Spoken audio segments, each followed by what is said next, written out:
Assalamualaikum warahmatullahi wabarakatuh. Bertemu lagi dengan saya, Ermina Lismayanti, calon guru penggerak Angkatan 9 dari Kabupaten Aceh Utara. Kali ini saya akan memaparkan tentang jurnal refleksi dwi mingguan pada modul 1.1 Filosofi Pemikiran Ki Hajar Dewantara. Refleksi yang akan saya sampaikan adalah dengan model 4F. Yang pertama, fact, menceritakan pengalaman mengikuti pembelajaran. Yang kedua, feeling, yaitu perasaan yang dirasakan saat mengikuti pembelajaran. Kemudian finding adalah pelajaran yang didapat dari mengikuti pembelajaran. Yang keempat adalah future, yaitu tindakan yang dilakukan setelah pembelajaran. Pada kegiatan fact, untuk pertama kalinya, pembukaan pendidikan guru penggerak Angkatan 9 yang langsung dibuka oleh Bapak Nadiem Anwar Makarin, yaitu hari Rabu tanggal 16 Agustus 2023.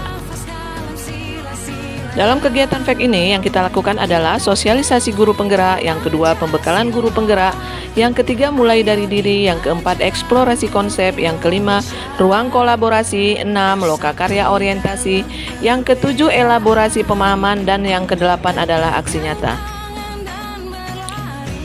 Pada kegiatan FAQ, rangkaian kegiatan guru penggerak dimulai dari pembukaan secara virtual. Setelah itu, calon guru penggerak mengakses LMS pada SIM PKB masing-masing. Pertama, mulai dari diri, yakni belajar secara mandiri tentang modul 1.1 Filosofis Pemikiran Ki Hajar Dewantara. Kegiatan diawali dengan mengerjakan pretest modul 1.1. Pada saat itu, saya mengerjakan pretest dengan kemampuan awal dan pemahaman yang saya miliki.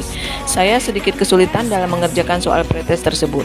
Kegiatan selanjutnya adalah kegiatan eksplorasi konsep. Kegiatan ini dilakukan secara virtual didampingi oleh fasilitator, pengajar praktik, dan rekan guru pengajar yang lain. Kegiatan berlanjut dengan ruang kolaborasi di mana kami membentuk kelompok untuk berdiskusi tentang modul 1.1, kemudian mempresentasikannya dan saling menanggapi serta mengunggah hasil diskusi pada LMS. Selain bertatap muka secara virtual, calon guru penggerak juga saling berdiskusi di forum LMS pada lokakarya orientasi. Kami melakukan beberapa kegiatan secara virtual serta mengerjakan beberapa LK tentang perencanaan pembelajaran ke depannya. Kegiatan tersebut juga dihadiri oleh kepala sekolah, pengawas, dan dinas pendidikan. Saya juga berkolaborasi dengan kepala sekolah dalam mengerjakan tugas tersebut. Kegiatan selanjutnya adalah elaborasi pemahaman yang dilakukan secara virtual bersama instruktur, fasilitator, pengajar praktik, dan rekan CGP lainnya. Kegiatan bermuara pada pemahaman CGP yang diimplementasikan dalam wujud aksi nyata. Selanjutnya adalah feeling atau perasaan. Pertama, saya merasa khawatir saat akan mengikuti pendidikan guru penggerak karena membutuhkan waktu khusus dalam mengikuti VKON serta mengerjakan tugas-tugas yang ada di LMS. Selain itu, jaringan internet juga menjadi kendala saat pertemuan melalui Google Meeting. Saya juga terkendala dengan jadwal VKON yang kadang-kadang mulai pukul 14 atau 15 waktu Indonesia Barat. Sementara saya pulang dari bertugas dan berkegiatan pukul 14.15, baru tiba di rumah. Namun hal tersebut tidak membuat saya patah semangat, karena saya bertemu dengan orang-orang hebat yang membuat saya sangat terinspirasi dan termotivasi. Tugas-tugas yang awalnya menjadi beban bagi saya ternyata justru banyak manfaat secara langsung yang saya dapatkan dan merubah paradigma saya dalam mengajar. Saya berusaha membagi waktu sehingga semua dapat saya jalankan dengan baik. Akhirnya, saya tidak kesulitan lagi dalam mengerjakan tugas-tugas CGP, tugas sekolah, waktu untuk keluarga, dan beberapa tugas saya yang lainnya. Semua itu berkat bimbingan dari ibu fasilitator, ibu pengajar praktik, serta dukungan dari kepala sekolah, rekan guru, rekan CGP, dan motivasi dari keluarga khususnya. Selanjutnya adalah finding atau pembelajaran.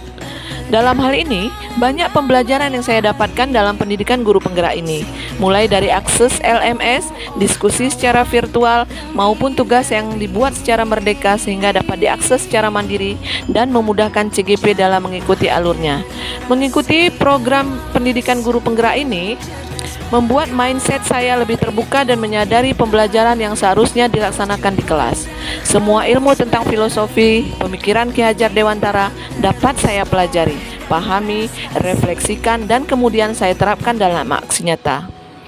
Pembelajaran yang saya terima setelah pembelajaran modul 1.1 yaitu bahwa maksud pendidikan itu adalah menuntun segala kekuatan kodrat yang ada pada anak-anak agar mereka mencapai keselamatan dan kebahagiaan yang setinggi-tingginya, baik sebagai manusia maupun sebagai anggota masyarakat. Tugas pendidik adalah sebagai fasilitator yang mengarahkan dan bisa mengimplementasikan semboyan Ki Hajar Dewantara, yakni Ing Ngarso Sung Tulodo, Ing Madya Mangunkarso, dan Tuduri Handayani. Di dalam finding ini, pendidikan memberikan tuntunan terhadap kodrat yang dimiliki anak secara menyeluruh, sedangkan pengajaran merupakan bagian dari pendidikan itu sendiri, yaitu memberikan ilmu yang bermanfaat. Pendidikan itu juga berhamba pada anak, artinya semua diupayakan untuk anak, melayani, memenuhi kebutuhan belajar anak, sehingga di sini guru tidak menuntut apapun terhadap anak. Anak bukanlah kertas kosong yang bisa digambar sesuai keinginan orang dewasa. Anak lahir dengan kekuatan kodrat yang masih samar-samar. Tujuan pendidikan adalah untuk menuntun anak menebalkan garis samar-samar itu agar dapat memperbaiki lakunya untuk menjadi manusia seutuhnya. Pendidikan hendaknya mengedepankan budi pekerti, yakni cipta, rasa, dan karsa. Intinya, sebagai pendidik harus selalu berefleksi untuk mengetahui kekuatan dan kelemahan dalam pembelajarannya, guna mewujudkan pendidikan yang berpihak pada anak. Pendidikan yang tidak menjadikan kurikulum sebagai target pembelajaran. Pendidik harus bisa mengetahui setiap potensi maupun bakat yang dimiliki oleh anak, karena setiap anak terlahir memiliki keunikan masing-masing. Tugas pendidik adalah mendorong, memfasilitasi, dan memberi motivasi terhadap bakat anak. Selanjutnya adalah future atau penerapan. Yang pertama adalah student center. Pendidikan itu adalah menuntun. Di sini tugas guru adalah sebagai fasilitator yang menuntun segala kekuatan kodrat yang telah dimiliki oleh siswa, sehingga mereka dapat mencapai keselamatan dan kebahagiaan yang setinggi-tingginya, baik sebagai manusia maupun sebagai anggota masyarakat. Pembelajaran tidak seharusnya didominasi oleh guru. Peserta didiklah yang aktif mencari dan menemukan sendiri pengetahuannya. Yang kedua, pembelajaran inovatif. Guru hendaknya terus meningkatkan profesionalismenya dengan menggunakan berbagai model pembelajaran yang inovatif. Dengan menerapkan model pembelajaran ini, diharapkan kegiatan akan lebih menarik dan meningkatkan kemampuan siswa untuk menemukan sendiri pengetahuannya dengan cara yang menyenangkan. Yang ketiga, menyeimbangkan kodrat alam dan kodrat zaman. Anak sudah memiliki bakat alamnya masing-masing. Kodrat anak pada usia sekolah dasar adalah bermain. Saya akan menerapkan belajar sambil bermain dalam pembelajaran. Namun, saya juga akan menyesuaikan dengan kodrat zaman, yakni dengan cara menggabungkan pembelajaran dengan teknologi sehingga siswa bisa memiliki kecakapan abad 21. Yang keempat, pembelajaran berdiferensiasi. Setiap anak memiliki gaya belajarnya masing-masing. Ada yang visual, audio, kinestetik, maupun gabungan dari gaya belajar tersebut. Dalam pembelajaran, guru harus memenuhi setiap kebutuhan belajar peserta didiknya dengan memperhatikan gaya belajarnya masing-masing, baik itu dalam konten, proses, maupun produk. Dan yang terakhir adalah kembangkan bakat siswa. Setiap anak itu unik dengan bakat dan potensinya masing-masing. Tugas guru adalah memfasilitasi, mendukung, mendorong, serta memberi contoh sehingga bakat tersebut dapat berkembang dan berguna bagi sekitar. Demikianlah paparan dari saya. Terima kasih, semoga bermanfaat. Salam guru penggerak.